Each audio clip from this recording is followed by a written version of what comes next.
Hello, welcome to another video from Howell Rees Artist. I hope this finds you well wherever you are in the world.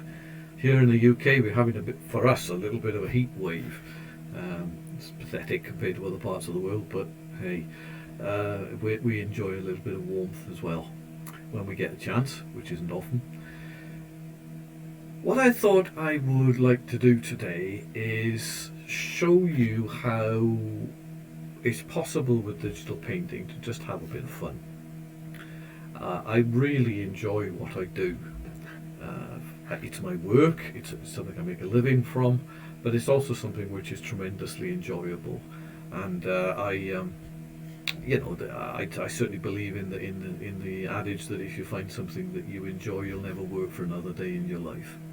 There are some things about it which are quite serious. Getting things right for clients is a very serious business.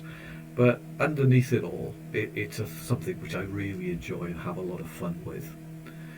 Now, I obviously in the last video we finished a painting of a model that I'd taken from a photograph that I'd taken at a photo shoot some couple of months ago.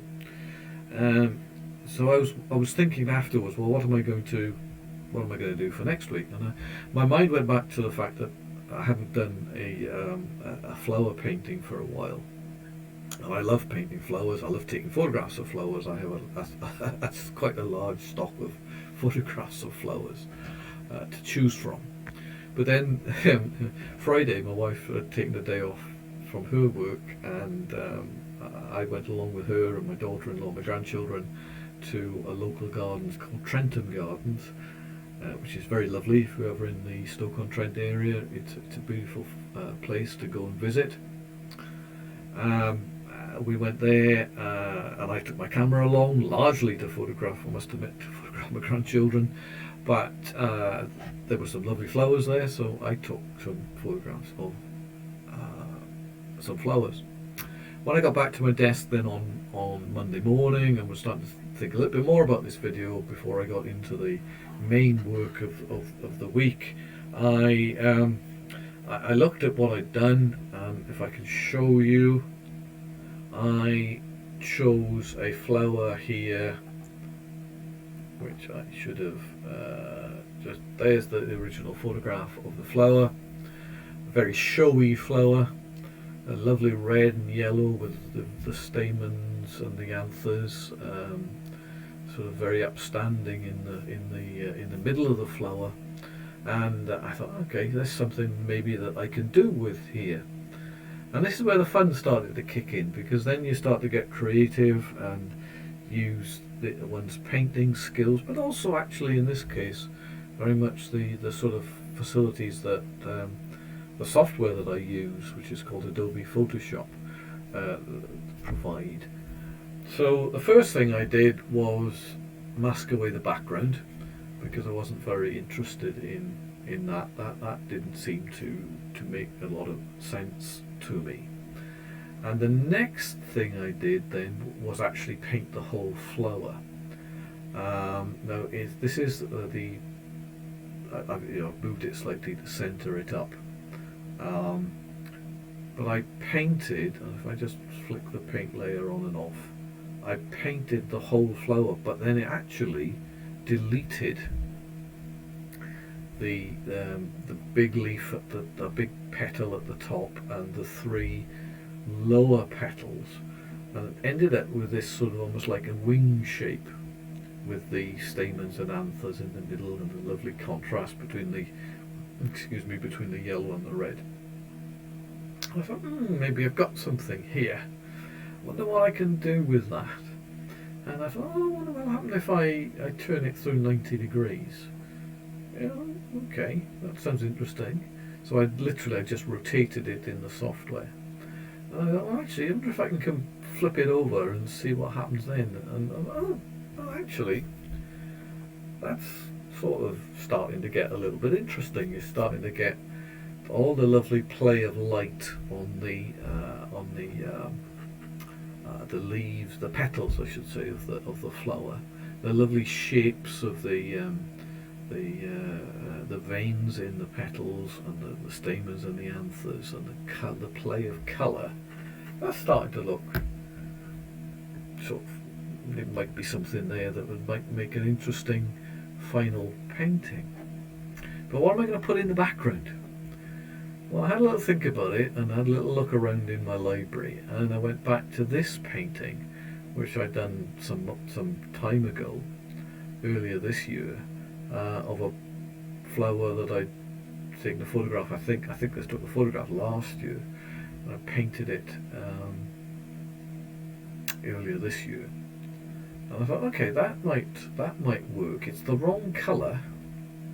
That red and that pink aren't really going to work together. But let's have a look, see what we've got as far as the shape is concerned. So I took that flower into a new file on Photoshop, and just concentrated on the centre bit.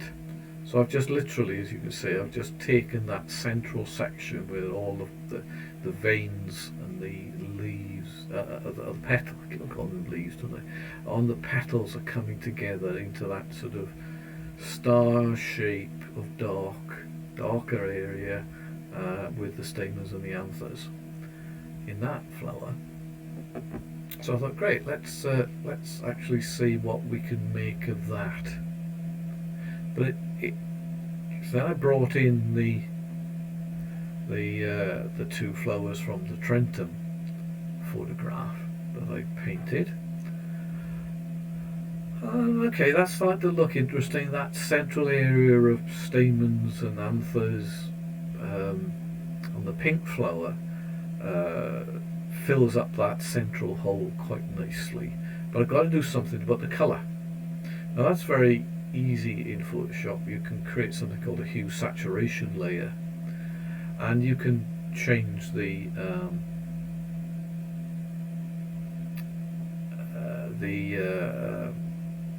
sorry, I'm just sort of, there we go. You can change the hue and the saturation of something quite significant, and if I just sort of play with it for a bit, you can go absolutely wild. Ooh, gosh, yeah, you get some terrible mixes. But I'd settled on, I think it's 42, and a bit less saturation. You can sort of go woo, really weird. But I'd gone down there at about -13, and I also darkened it down a bit because it could be a little bit light, but it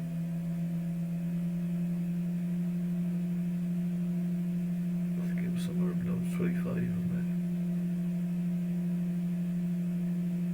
There we are.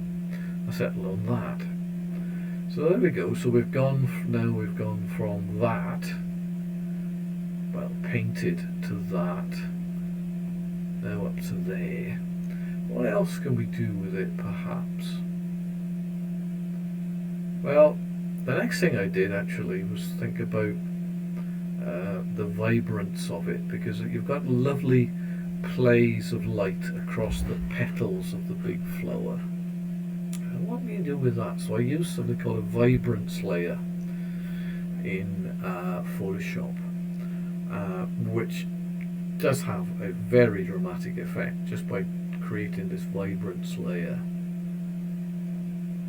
I think you'll agree, it just sort of does have an amazing effect, and I turned the vibrance way up.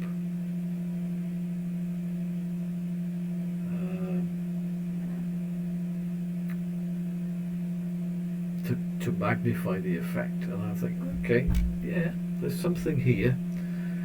But also in Photoshop you have something called blending modes, and actually when I first looked at this, that's actually what it looked like, because it's in the normal blending mode. But in fact, if you see you can see on the side of my screen, you've got a ton of different blending modes, and they each give quite different effects. Some of them are really weird. I'm just flicking through them now. Well, that's very psychedelic. That's real. that's pop art. That's just that's too much for me. Some of them just don't work. Goodness knows why you want to use that. You just got the yellow there. Yeah, so you get lots of weird effects. But actually, this multiply mode. So that's where we started with normal. Then that change seemed to me to be really good. Then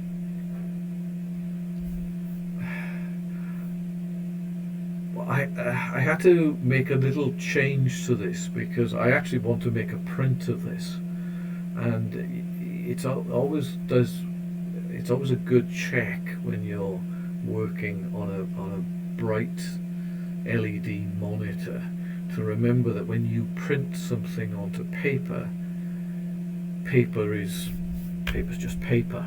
It hasn't got an internal brightness of its own. It's not got a light inside it like this monitor has, and therefore it does behove one a little bit to lighten it up a little bit. So I actually just sort of tweaked up the brightness a bit, then added a canvas effect, which just gives it a bit of texture, and that to me is a finished work. So I put my little Holrace Artist monogram on it for 2022 and call that a done deal. So we've gone from, it probably took me about 3 hours, gone from that to that, which I think is quite interesting. I quite like it. Art is of course very, very subjective, and you know, you might not like it at all, and that's fine. But there we are. That's the wonder of art. That's the part of the beauty of art, isn't it? That we don't all agree about everything. But certainly in creating this, I had a lot of fun. The amount of painting involved, to be honest, wasn't massive because I just painted the flower. Probably took half an hour, 40 minutes, something like that, to paint the flower. Then the rest of it was trying different things. I probably tried a dozen different things that didn't work before I actually got to this. So I hope you found that enjoyable, fun indeed. I hope it gives some insight into the sort of creative process that one can go through in digital painting, where the facilities are different to a traditional artist's brush and canvas, but in some respects better, in some respects not as good, but certainly different. So we'll wrap it up there, and I will say, as I always do, that I hope the rest of your week is great, and God bless, and perhaps we'll see each other again soon. All the best to you. Bye bye now.